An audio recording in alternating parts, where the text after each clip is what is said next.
عليكم ورحمة الله وبركاته. يا اخوان، اليوم انفجع قلبي على رزقي. تدرون ليش؟ ل10 سنوات او اكثر من 10 سنوات وانا اترزق الله عند المزارع، داخل النخيل عند المزارع اترزق الله، ابعد عن الطرق.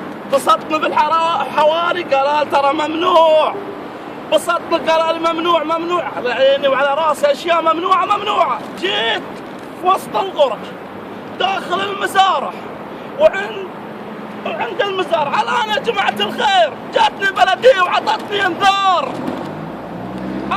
انذار البلديه، قالت لي لا تبسط. قلت لهم انتاجات موسميه حسويه ما يشيلونها يا طويل العمر، شيء يخص البلد ما يشيلونه لانه انتاج موسمي، وقت الموسم موسم. الحين يا جماعه الخير عطاني انذار وانا في وسط داخل المزارع، ابعد عن الحارات وابعد عن الطرق وابعد عن الحوادث وابعد عن كل شيء.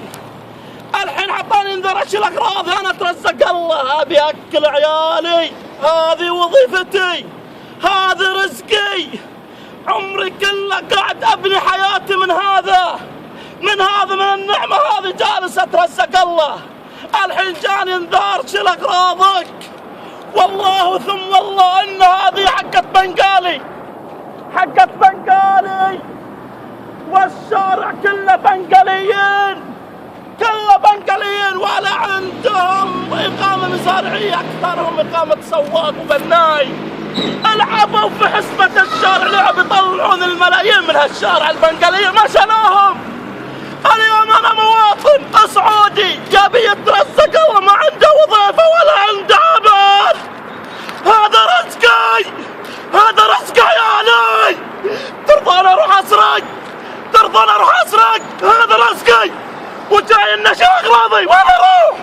هذا رزقي. اتمنى يوصل اكبر مسؤول ويشوف وضعي ويشوف حالي ويتمنى له رزقي.